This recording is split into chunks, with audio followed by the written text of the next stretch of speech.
Welcome to this episode of Mainline Connect. My name is Jennifer Lynn Robinson, and my guest today is Jen Crompton, who's the co-owner of Fuel Cycle Fitness and Something Creative. Welcome, Jennifer. Thank you so much. Thank you for coming today. So we like to start off with a networking question, and I know that your location at Fuel Cycle Fitness is relatively new in the last year, right? It is.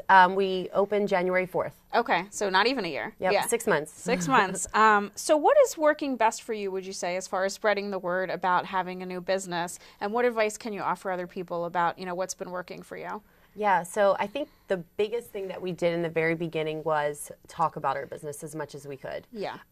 It's hard sometimes for me to talk about myself in terms of, what I'm doing, and you just kind of assume people know what you're doing because you post it on Facebook or Right. you put it out there on social media in another way. But what we really learned was talking to people and just being proud of our business and getting it out there as much as we can. But that also goes hand in hand with visibility. Right. So, I always kind of have the mentality of if I'm sitting behind my desk, I'm probably not doing that much to move my business forward. So it's getting out there. Right. So the in-person connections have been really great, and just really talking to people and telling them about what we're doing is most important. So did you find that pre-January 4th when you opened, you guys kind of did a lot of legwork to get the word out, like, by the way, we're opening, and this is where we're going to be, and what we're going to have, and that kind of thing? We did. And Yeah. we actually had 3 days of completely free classes in December. Okay. So we had something to talk about. Right. So I think that's where sometimes business owners kind of stumble, is they're like, I don't know what to say about my business. I don't have something going on. Yeah. So for us, we created something. So we created 3 days of free classes, and then that opened up the conversation for us to talk to people and to kind of say, we found our space in August. We started to build out the rest of it through October. And as of October, that's when we really just started talking about it to people. We were able to follow the right people on Twitter to Right. create our social media accounts. And then people started following us back or reaching out to us and saying, oh, I see that this is a cycling and boxing studio in Ardmore. When are you opening? So it was just a good way to start the dialogue. Yeah, you're generating buzz before you even open, which is ideal. Yeah, absolutely. Yeah. So tell us about, Fuel Cycle Fitness. I know you mentioned just now it was cycling and boxing. Tell us about the kinds of things that you offer. Yeah, so the original concept for it was, so I'm a cycle instructor. I've been a cycling instructor for 7 years. Okay. And when my husband and I were getting ready for our wedding, we started boxing together. And we started boxing Okay. because it was an activity that both of us could do. He did not want to take my cycle classes. Right. Because he was like, I don't want you yelling at me at 5 o'clock in the morning, even though I don't yell during my classes. Okay. But he didn't really want to take my cycle classes, and he wasn't a big runner. Okay. So I kind of had to find an exercise that we could do together. And when Jeff was younger, so he was a collegiate athlete and he played football, but when he was younger, he used to box with his grandfather. Okay. And his uncle was a boxer as well, who was trained. So that was an activity that Jeff liked, and it was something that he did in his past. And I found a boxing studio, and I was like, you know what, I'll try it out. Okay. And then if you like it, maybe you can come with me. Or if I like it, you can come with me and try it out. So he tried it out, and he loved it, and we started boxing together. And at the time I was boxing, I was doing cycling, and I also was taking yoga classes. And I kind of just thought, what if we could put all three of these great exercises together and make one awesome space where the classes are optimal and we have trained instructors and the instructors are great and the environment's great. And that idea stuck in our head. We got married in 2012. Okay. So this was, 2011 where this idea kind of started. And as we were going through our relationship and through our different businesses and trying to figure out what we really wanted to do, we finally just came about this idea and said, okay, let's do indoor cycling and boxing as our core. Okay. Let's add yoga in to some of our offerings. So our biggest offering that we have, the best class that we offer, is the pedal and punch. And pedal and punch is 30 minutes of indoor cycling followed by 30 minutes of boxing. Oh, okay, that makes sense. So that's I a was wondering combo about the pedal and class. punch. Okay. Yeah, so it's a ton of fun, and it's great for Yeah. people who don't love cycling because the feedback I always get is, oh, it didn't feel like 30 minutes, and I could do that. Right. When they think about 45 minutes of cycling, they're like, I don't know if I could do it. I might get bored. 30 minutes, it's a high intensity. They love it. They rock through it. And then they get to go, punch the heavy bag and to get that upper body workout and work on some strength, not just cardio. Okay. Now, and I think I know the answer to this, but I'm going to ask it anyway. How important do you think it is for people to find something they like? Like you were saying, your husband was really not a cycler, but he really enjoyed boxing. Like I feel that, people stick with things more when it's not just about, I need to go to the gym and do X amount of minutes on the bike or the treadmill, but it's more, like my husband, for example, loves tennis. So in the last couple of years, he's gotten back into exercising because he plays tennis all the time and he really loves it. It's something he really likes to do that's also active. How important do you think that is for people to find something they love that draws them to exercise? Yeah, I think there's three factors to it. One is loving it, right? Like you just said, finding your fit. So finding what fits for you. The second part of that is the environment. So as much as you may love indoor cycling, if you don't love the environment that you're in, it's going to be hard for you to keep going back. Yeah. And then the third part of that is the people that are around you. So that might kind of factor into your environment, but when you have an exercise that you really enjoy, you're going to want to do it more often. Right. If you come into a welcoming environment, which is something that we really strive to offer, where you don't feel like people are judging you, it's not pretentious. Everyone there just wants everyone to be fitter, to be stronger.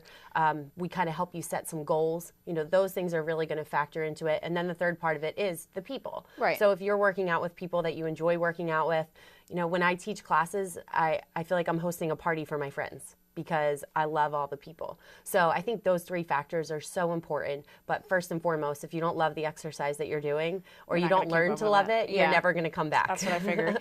So now your facility that you open, it's in Ardmore, is that right? It is. Yeah. Yeah. And tell us about the significance of deciding to open in Ardmore. Yeah, so we thought about location for a long time. Yeah. Like I said, we kind of started this idea back in 2011 and just what we wanted to do. When we moved from Manayunk to Wynwood. Okay. We explored the area and just we were trying to find out, where we fit, where we wanted to live. Where we wanted to lay our roots, but then also where we wanted to do business. So we looked in the Havertown area just because we now live in Havertown, so it was close by. Okay. But then we kind of started to extend a little bit beyond, and we've always been people who have gone into Ardmore. So we go in to shop, to dine, to enjoy the environment around there. Yeah. So our agent, she actually found us the place on Rittenhouse, and oddly enough, my hairdresser was right across the street. So I started talking to some of the business owners on the street, and the space was just beautiful to begin with. But I started talking to some of the business owners and talking to them about the clientele, and the fact that we're just off of Lancaster. Yep. We're on the other side we're on the opposite side of Suburban Square. It's a great location. It's, the street is great because it's all small business owners and it's people who want to support each other. Mm-hmm. So the more we kind of walked around and talked to people, we just thought this is where we feel at home. This is where we feel that we can make a difference. And this is where we feel that we're going to get people who will buy into our mission and want to get fitter, want to be stronger, healthier, and we can do that for this community. Yeah. So that was kind of how we found the spot. And then we had a little bit of issues with trying to get the spot, and our agent said, do you want to look somewhere else? And we said, no, this is it. Right. If we don't get this spot, I don't know what's going to happen, but this is the spot that we want. And you got it. And we did. Yeah. So. And I also like Ardmore because it's a very walkable community. It is. Yeah, there's a lot of things you can do without getting in your car, and the train's right there, obviously, so you can get in and out of the train very easily. And like you said, Rittenhouse and Cricket in that area, there's just so many great small businesses there. Yeah. Great places to eat, and then Ardmore just does a lot of fun stuff, like fun activities for the community. They do. So, they do. Yeah. And the Ardmore initiative is great. Exactly. They're so Christine helpful trying to Velardo, help who us runs out. it, she's awesome. Yeah. That's so great. We just felt at home. Yeah, good. So I know that you run the business with your husband, and I definitely feel like for me, and I've said this before on other episodes, I feel like it would be extremely challenging to run a business with my spouse. I've had other people on the show who run business with a spouse, and it works out great, and I'm sure it's working out great for you. But is that challenging? Is it challenging to run your business with your spouse? I'm sure you guys have different outlooks on things as far as decision making and how things should run, and then is it hard to not kind of bring that home into your family and personal relationship? Yeah, it's a great question, and we get asked this often. But I honestly love it. Yeah. My husband and I are very different. He is very financially driven, I guess, or financially intelligent, I should say. He's the one that knows the finances, knows the numbers, can Okay. crunch them. A lot of times, like, I always think about it like a balloon. Like, I'm like floating up in the air and he like pulls me back in and he's like, oh, hey, Right. by the way, you know, we have to consider this. So I'll come up with these great ideas and he'll say, that's great, but we need to maybe scale it back or let's start this way. So his perspective is really great. He really kind of brings me back in and you know, lets me loose sometimes when I need to be loose, but then brings me back in. So I think our personalities really complement each other. That's great. In a business sense. There are many times that we disagree, Right. but we often come to common ground, and I think that that is a true reflection of our relationship in general. So even, you know, in our marriage, if we get in a disagreement, we are very quick to solve the disagreement or agree to disagree. You know, Okay. we don't like to draw things out. We like to come to some sort of conclusion. So, you know, and that's from the negative side, you know, the conflict side. But the positive side is that we are building something amazing together. Right. And it's kind of funny because parallel to this, we're raising our son, who is 15 months. So it's amazing to do these two things together and to constantly have our worlds overlap. You know, you spend a lot of time in your business, and when you're really focusing on building a business, your heart, your passion goes into it. And with our first business, it was very much me because it was based on my expertise. This business is 50-50. We're both in it together. And so all of our little wins, you know, when someone signs up to be a member, we get to celebrate that together. Right. And we know that we did it together. So we're constantly a team, and I love that aspect of it. It does, you know, cross into our personal lives. So Friday nights, we're folding towels, you know, getting ready for Saturday morning. But Do you have a set date night? Do you ever do something like that and just say no work discussion allowed or we anything? do. So and it's always sporadic, you know. Yeah. And we're going to Especially a with a concert baby, in a I couple guess. weeks. Yeah. So Yeah. when we go to the concert, that'll be our time to not talk business. It always sneaks into the conversation, Sure. but it's because we care, you know. So Yeah. and there's times that him and I just say no phones, shut it off. Right. You know, nothing's going to happen. Let's just focus on us. And we've been very fortunate to be striking that balance pretty well through these past 6 months. That's great. Now, I'm curious just because of what you said about your husband, that he's kind of the numbers, you know, the person that reins you in. What was his background before you guys did this business? Like, before you guys knew each other and had a relationship and got married, what did he do? Well, he's still, Okay. he works in financial services. Okay, so that makes sense. Yes, Yeah, I was and curious. He's yeah. very business oriented. Okay. His dad ran his own business for a while. Okay. All of the things that I didn't know when it comes to business, let's not say all the things because there's plenty we still don't know, but a lot of the things I didn't know, him and his father kind of brought to the table and have been really great business advisors for me. So just me learning from them has been amazing. Yeah. And I think vice versa. Like, marketing is my background. So my husband has learned a lot about marketing from me. And sometimes he'll, you know, come up with these great ideas and I'm like, oh, that's amazing. Like, maybe I taught you something because Yeah. I know he's taught me so much. That's wonderful. Yeah. So, what is the most challenging part, you think, so far from being an entrepreneur? I know this isn't your first business. Just in being an entrepreneur in general, what do you find the most challenging about it? Everything, as I'm sure Yes, you know. yes. It's very different from my first business. So my first business is a marketing company. Right. I was mainly a marketing consultant. At one point, I had a couple employees that worked for me, but I scaled back when I got pregnant and decided to start a family. Okay. So that business didn't carry a lot of overhead. You know, when I first started, the day I started making money. You know, Okay. my investment was very small. Right. This business, whole other ball game.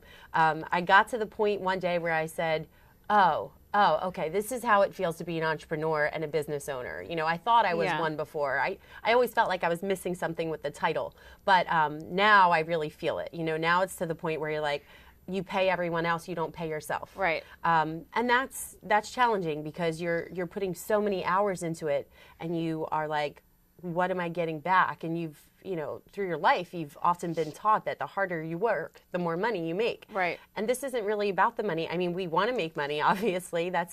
We want to live off of this, but we're not there yet. Yeah. And that has been really challenging for us, or for me personally, just kind of understanding that, you know, we have to put in this work and we have to keep believing, because we might not make money right away, but we have to believe that we're Right. going to get there. We have to do constant gut checks, you know, where I'm always thinking, okay, are we still doing the right thing? Yeah.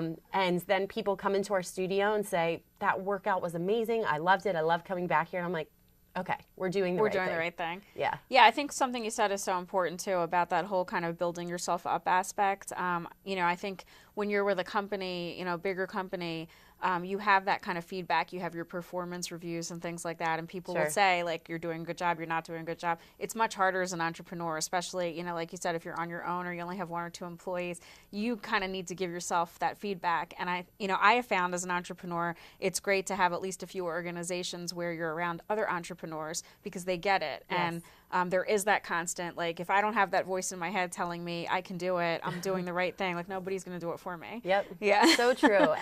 And that's the amazing part about the entrepreneur community that is being built around here, through the different networking groups and just some amazing mentors that I've met through this journey so far where they can relate because not everyone can. Right. And people don't understand that. Like you said, you don't always get that feedback, but you get an email from someone and you're like, okay, that's validation that I'm still doing the right thing. Because sometimes you feel like you're a voice yelling and no one hears. Yeah. And you have no idea if anyone is actually internalizing. It's like teaching. I taught college courses, and sometimes my students would blankly stare at me, and I'm like, I don't even know if you guys are listening. Right. Are you really awake? Yeah. But then a couple years later, they'd be like, oh, remember how you taught me to write that press release or that email? You're like, oh, okay, thank you. Someone was listening. Yeah. So, so it's important to talk to other individuals who have been there. I always look at it as I want to talk to someone who's far more successful than I am because they have a lot to teach me, and I can learn so much from them. And they've been here, I'm sure. Yeah. But those stories of the hard times, not everyone tells those stories. Right. No, I actually like hearing those stories. I think, it's important to hear them. There's a lot you can learn from them, like you said, and hopefully not make some of the same mistakes. But everybody right. makes mistakes. I make mistakes. I'm sure you've made mistakes. That's just the way it is. Yes. Yeah. But yeah, it's going well so far, it sounds like. So yeah.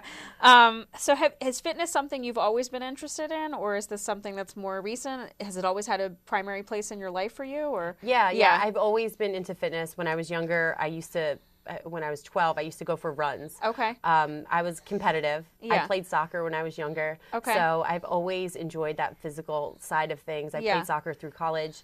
And I became a cycle instructor because I started going to cycling when I didn't have a job. So I was unemployed. Okay. I would still get up at 5 o'clock in the morning and go cycle. And because I actually started cycling in grad school. So I didn't have a job. I would get up at 5 a.m., go to an early class. And at the time, Jeff, who was my boyfriend, who's now my husband, would be like, why do you get up so early? And I'm like, because I have to spend this day like trying to find a job or build a business or something. I have to do something, but I need to get my workout in. Right. Because for me, it was always my mental clarity. It was my release. It was my time. And I would show up sometimes to the gym and there would be no instructor, or the instructor would be, they wouldn't have their playlist and they would just be winging it the whole time. I'd be like, if I woke up and put my time in, you put your time in. You're the one that's getting paid to be here. And my thought was just, this can be better. It can be better. So my dad loaned me $300 on his credit card and said, here you go. You can go get certified. So I went and got certified to be a cycling instructor. And then that was it. And it's always been a part of my life.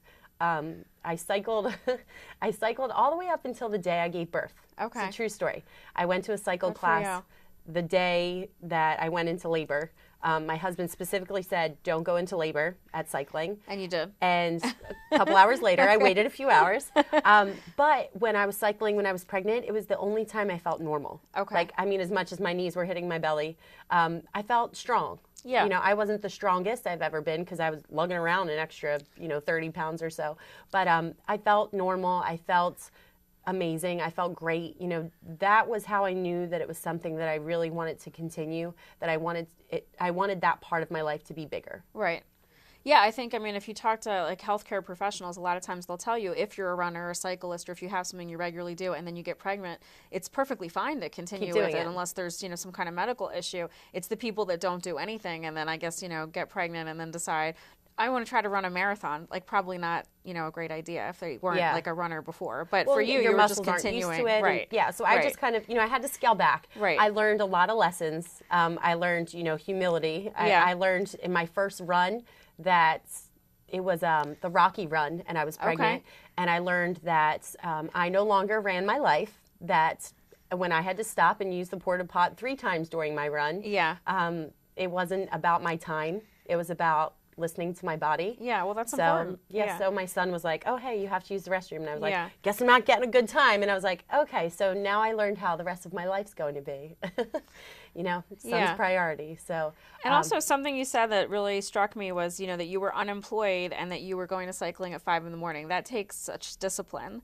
You know, I know you said it's something you love, so maybe you didn't feel like it was discipline, but I mean, you know, we've all probably had times in our life where we're out of work and, you know, you can get really down, you know, that day to day of like, I've already sent out so many resumes and what am I going to do with, you know, how many things can I do with my day to find a job? And I can't really spend that much money because I'm out of work and that kind of thing. And so the fact that you would get up at 5 a.m. and do that and start your day like that is really commendable, I think. Oh, thank you. Yeah. Well, it was, I just had the mentality, and I think this, you know, comes from my parents. Yeah. If you don't do anything, no one's going to hand you anything. Right. No one is going to hand you anything. You have to go do it. Yeah. So I just thought, you know, if I could get up early and I can start my day, then I can start, you know, opportunities we'll find. I'll find the opportunities, they'll find me, but we both have to be looking for them. Right. And when I was in grad school, I used to get up with my dad really early in the morning, and we'd go to the gym together. I would cycle and he would go on the treadmill. Okay. Because the summer of grad school or before, he had a heart attack. So I was like, Dad, you got to get in shape. Yeah. I'm going to help you out. You know, and I was living at home at the time. So we would go to the gym together, and that was a little bit of our bonding time. But it got me into the routine too. You know, I can do that in the morning. You can clear your head. You can do something that you enjoy, start your day on the right foot. And then, you know, just the day's got to keep going from there. So. Has your dad stuck with it? Is he still kind of. Kind of. Okay. Yes. It's hard, yeah. But I've tried to urge him as much as I could to, Yeah. you know, stay in shape and to be in shape. And for me, you know, I just love how I feel. I Right. love the energy that I get. You know, both after I had the baby and at that time, both my husband and I had some extra pounds to lose. Okay. So we knew we wanted to open up the studio at some point. So we started working out again together. And it's just amazing to watch the transformation of someone who, you know, feels they have aches and pains maybe because they have a couple extra pounds Right. or so. It's, you know, it's never about weight, but it's about how you feel. Yeah. So if you can shed, you know, 5 pounds and your knee feels better, well, there you go. You know, then Right. you did something to make you feel better, and now you can live a better life because you feel better physically and mentally. You know, if you have the mental effects of, you know, I can fit in these pants I used to wear a year ago. Well, Right. mentally, it makes you feel a little bit better. Absolutely. So we kind of did a little bit of a fitness journey, you know, after I had my son, and I had to get myself back into shape, and he was like, you know, I'm going to do it with you. And Okay. He lost about 35 pounds. That's great. Just, you know, through boxing and through watching what he was eating. Yeah. So, you know, and because we were living this as we were building it, it just kept giving us more motivation knowing that we could make a difference in other people's lives. That's great. That's great. And it's great that you did it together. Yeah. Yeah, I love it. So how would you say you would distinguish Fuel Cycle from other kind of, you know, exercise places along the main line? Like, yeah, it's hard to say, you know, to do a comparison, but what we like to say is like what makes us uniquely us, and what we are is, you know, we're an inviting environment. Yeah. We welcome anyone to come in and try an exercise. We have a lot of people who say, I haven't worked out in a couple years and I want to get back into it. Okay. Well, the hardest part is getting there. And if you get there, we will take you the rest of the way. So it's really for anyone who just wants to get back into it. We will always give you a good workout. So we won't let you leave until you get a good workout. Okay. So we won't hold you hostage, Right. but we're going to give you a good workout. We're going to motivate you. Okay. You know, we don't scream at people. We don't put anyone down. It's none of the negativity. Everything is positive. We don't let people talk negatively about themselves when they're in the studio. You know, we remind them that they're there. Right. You know, people apologize all the time. Sorry, I couldn't make it yesterday, you know, and I'm like, you're here today. Right. And this Let's is all work you on need to that. worry Yeah. about. Right. Yeah. So in the moment, you're doing awesome. You're going to go work hard. And at the end, you're going to feel better. And that's all we worry about. So, you know, we just try to be very inviting, welcoming. Again, the exercises are amazing. You're going to sweat. You're going to work hard. We're going to help you through anything you need to get through. And then, you know, from another standpoint, if you are facing any issues, or if you want to talk to someone, you know, we're there for that too. Okay. So my husband and I want to help you with any aspect of your life to just help you be healthier and in turn to be happier. Now, do the classes you offer, do they come in different levels for people? Like, is there beginner, is there advanced, that kind of thing? Like, Yeah, if good you're just getting question. back into fitness versus somebody like you who's been cycling for years, or Yeah, yeah, well, during the class, so the classes aren't necessarily split up by level, but during Okay. the class, every class is adjustable. Okay. And it's really adjustable based on where you are. And that's something that we can help you assess in the beginning. So when it comes to cycling, it's about resistance, it's about speed. And if you can't hit the speed or the resistance quite yet, that's okay, because Right. you have to build up to it. So everyone, has their own bike. They go at their own resistance. I can't see your resistance. I don't know where you are, but I guide you with speed and with watts, and those Okay. are measurements. And we do actually have a screen in the front of the class that shows your watts and shows your speed. Okay. So I can check in and see where everyone is, but it's only identified by bike number, and the bike numbers are all mixed up, so you can't really tell who's who. So it has so people don't feel bad. Yeah. Right. So you're Yeah. not like, oh, everyone knows what I'm doing. Yeah. No one knows what you're doing. I know because I need to know. Right. But no one else knows. So, from the cycling aspect, you can definitely adjust the workout to meet your fitness level. Okay. And what's amazing is I get to watch people do better and better every time. So they can set their goals for their energy score, and you can increase your energy score. From a boxing standpoint, Jeff does a lot of individual work during the classes. Okay. So he'll, teach you some different combinations and different punches. And then in between the exercises, he does some plyo stuff. So it's a circuit training. Okay. And in between the different intervals, he'll have you do something different. So you can always modify it. So if we're Right. doing jumping jacks and you just need to kind of do some standing jumps or something like that, then you can definitely modify it to fit your fitness level. Got So it. we push you to get to the next level, but we're definitely not going to make you feel uncomfortable that you can't do something. Right. Everything everyone can do. It's just a matter of how intense you do it. Okay. Yeah, that makes sense. So shifting gears a little, I know you and your husband also run a whole second business that has nothing to do with fitness called Something Creative. Yes. And it's focused on marketing and social media? Is Yeah, it- specifically Yeah. digital marketing, online Okay. marketing. We work with different companies to help them understand how to be seen in the digital world. Okay. And help them with their marketing efforts, be it through social media or through blogging and writing and content marketing. And so that we've worked with a lot of tech companies. Okay. And kind of now we're in a little bit of a transition period, and we're working with a couple technology companies, and mainly with content and writing, and just helping them create good, consumable stuff. So how do you balance all of this? You have the fuel cycle business, which, really is still getting off the ground. And then you have this other business with your marketing, digital marketing. And then you said your husband is still in financial services. How do you balance all of it? We work really hard to maintain schedules. Okay. We do it. I don't know how we do it, Yeah. but we do it. Okay. And even, just this past weekend, we did a birthday party for, I guess it was 16, 12-year-olds. And they did a pedal and punch birthday party Okay. at our studio on Saturday. And then on Sunday, we had pedal in the park. So we brought all of our indoor cycling bikes outside, and we had a class outside in the Yeah. park, which was really cool.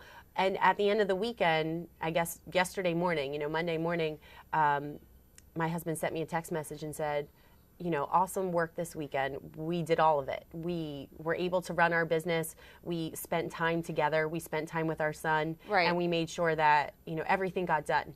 And I don't know how we do it. You just do it. we just Right. do it. We don't think about it, I think, except when we say, okay, this day you're going to work from home, or this Right. day I'm going to work from home, and our son is going to, be with you, or I'm going to take him to the pool, or we're going to hang out with friends. So we really just try to manage our schedule the best we can and make sure that all you can everything's do. taken care of, right? So, you mentioned the pedal in the park, and I know we talked about pedal and punch, and there's also this fuel on the go program. We have, just a little bit of time left. If there's anything you want to tell people about some of the programs you're working on this summer, or what's coming up, and then certainly how to get in touch with you if they're interested in learning more. Sure. Yeah. So Fuel on the Go is where we take our bikes to different corporations or businesses. So if you're hosting a Fit Fest, or you want to do something to help your employees be healthier, we can take our bikes to your location. We Okay. set up everything. We bring cool. an instructor. We set up the bikes. We have a sound system. We could do it indoors or outdoors. And we just try to help introduce people to cycling or run a really great cycling class. So something corporations can do for their employees if they're looking to, help them out and help them get a little bit fitter. So great. Very cool program. And then come the fall, we'll be changing our schedule, adding some classes into our schedule, adding additional pedal and punch classes. Okay. So all that, we're hoping September, we're going to come back and have a really amazing schedule. We're hiring a couple more instructors. Great. And, people can just get right back into the groove. So. And then how do people reach you if they want to learn more? Sure. Yeah. So our website is fuelcyclefitness.com, and we're also on Instagram. It's at fuelcyclefit, and same with Twitter, at fuelcyclefit. And it sounds like from what you've said, people can always come in and try a class, right? Yeah, absolutely. Yeah. And on our Facebook page, we have constant updates about what we're offering, and we do some fun stuff here and there. For Father's Day, we're doing a boxing and brews. For Mother's Day, we did a cycle and sip. Okay. So those events are always posted. Great. Well, thank you so much for coming and sharing all this information with us. Thanks for having me. And we'll see you next time.